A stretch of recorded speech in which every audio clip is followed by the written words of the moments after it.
The blind often believe themselves safest. Chapter 1 Section 4 The Hidden Servant. Isaiah, the remnant, and the hidden pattern behind Zion's redemption. One of the most sobering patterns in Scripture is that the blind often believe themselves safest precisely when they are most exposed. Spiritual blindness rarely announces itself as blindness. It more often appears as confidence, stability, inherited certainty, and the assumption that one's present standing is secure before God.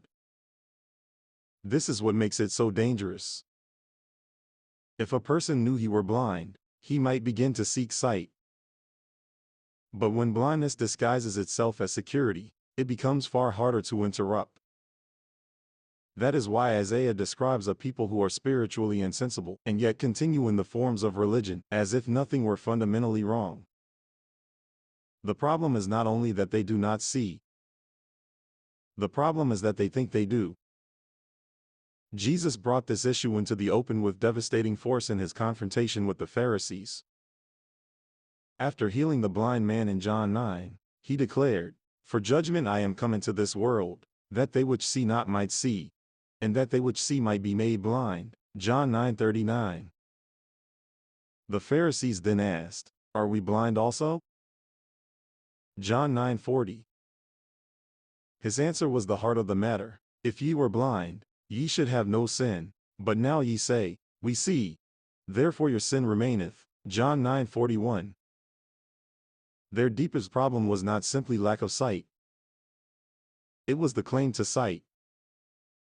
They imagined themselves to be competent judges of spiritual reality, and that very confidence sealed them against the truth standing before them.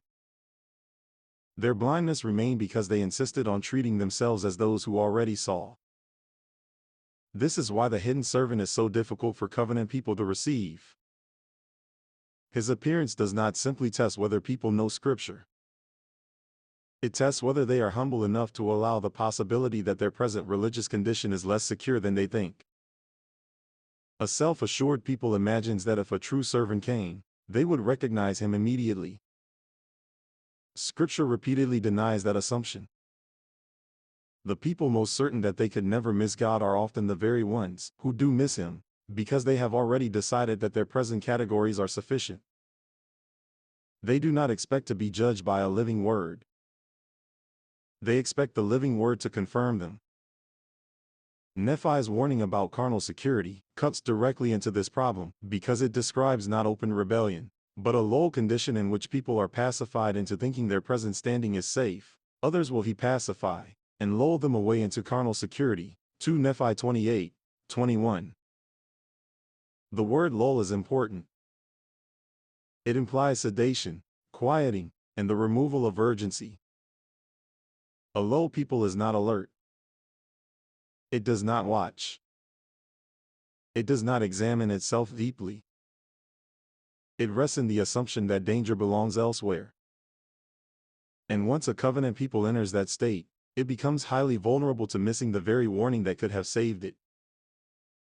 The hidden servant therefore does not first threaten the openly hostile.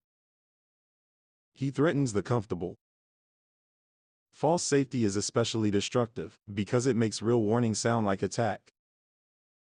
When a servant exposes lack of obedience, lack of readiness, lack of discernment, or institutional complacency, the self-assured immediately experience that exposure as unfair or destabilizing. They do not hear it first as mercy. They hear it as intrusion. That is one of the chief reasons why covenant people often resist their own deliverance. The very warning meant to awaken them appears to them as a violation of the peace they have chosen to trust. Scripture therefore teaches that blindness is not only an inability to perceive. It is also a condition of misplaced safety, in which a people rests most confidently at the very moment it most needs to be shaken awake.